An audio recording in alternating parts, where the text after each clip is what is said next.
What is fear and how can we overcome it? Wow, that's another great question. Fear, we run into fear quite a bit in various ways. I want to talk about fear a little bit so that we have a better understanding of what fear is, because fear comes in various flavors.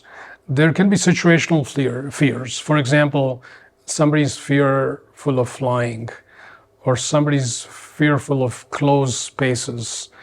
These kinds of specific fears arise in certain situations. Then there's fears such as fear of the future, fear of uncertainty, fear of moving, or fear of changing some situational aspect. So these are broader fears. There can also be fears which show up when somebody starts meditating, because there can be fear of the unknown, fear of even higher consciousness, that we like higher consciousness, but we're kind of fearful when we start going there. So there's a range of fears. And if we look at all these fears, what's really going on? There's usually a way of relating to something specific that causes within us anxiety that there is a threat to our well-being. And we perceive this threat to our well-being, and we feel like this fear is justified. This fear is it makes sense. It's not just something, it's real. So from then on, we are kind of, you could say, taken over. The fear has taken charge. So first of all, we got to dismantle this relationship with whatever thing that is causing us fear, because that's where the problem is, how we relate to something. If you look at why do we relate in a certain way to something, it turns out that this thing is either associated with something that happened in our past that we feel is clearly a threat, or we have some conceptual idea that this could be a threat. But if we ask ourselves, what is it a threat to? That's a very revealing question, because first we look at it and say, well, it's a threat to me, of course. Well, of course, that's a simple answer. But who is this me? So when we look at that, oftentimes the answer is, well, it's a threat to my body. It could hurt me.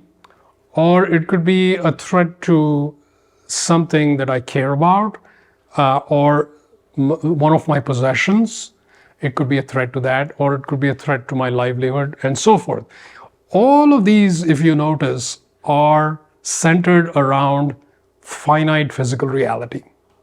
So when we consider any object in the physical reality and we attach ourselves to that object, then any threat to that object threatens us, because I'm attached to this object and I feel threatened.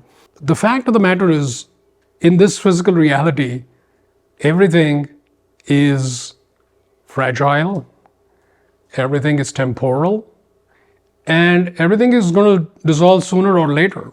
This is just a fact. And so we can look at any threat and we can de-escalate it a little bit by realizing that all these possessions and all these things, including this body, is already subject to the laws of thermodynamics. In other words, things are going to disintegrate in the physical reality. Furthermore, when we look at it a little more deeper, we can see that, am I these things? Am I really these things? Why am I threatened? Am I my car? I'm clearly not my car. Am I this body? Well, I'm not really this body. Am I my thoughts, my feelings? I'm not none of those things. Then we look at, well, what am I then? Well, I'm something beyond all of those things, and I am ultimately essence. And when we look at essence, and we look at all these threats, we realize that these threats cannot affect essence in the slightest degree, because essence is so fundamental that it is not something subject to the laws of change There's no way to harm it, no way to hurt it. And so this essence is inherently secure, stable, fearless. So here we have something within us which is got the fundamental quality of fearlessness, and it is fundamental to us. We are our essence. So the more we're able to decouple ourselves from all the things around us, our possessions, our own bodies, we are now able to abide in our own essence. And as we abide in our own essence, fear disappears. Because fear doesn't even arise in the consciousness when you are in pure essence. So this really takes us to the ultimate state of being fearless. Let's talk about one particular practical technique that can dissolve fear. What I would recommend is reminding ourselves of our infinite nature through this simple practice. So oftentimes fear is felt in the heart. And I would suggest a technique where you sit quietly and soften in the heart area. And as you feel the softness, you can take your one of your hands and draw the symbol of infinity on your heart. As you're drawing infinity, the sign of infinity, feel the energy underneath your fingers. And this is shifting the energy pattern in your heart. It is essentially taking something that's locked into fear and it's unlocking it. So feel the freedom, feel the softness, feel the ease, call upon infinity as you do this, and be relaxed, be relaxed, be relaxed. And as you do this, you will find that the heart is shifting gears.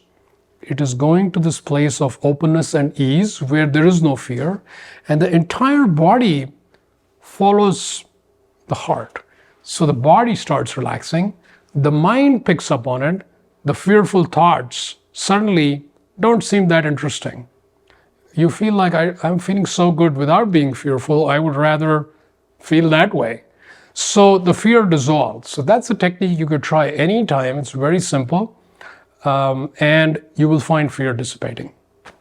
When you choose light, life becomes increasingly joyful, purposeful, and inspired. I invite you to join me to explore the realms of light, the infinite possibilities that light offers.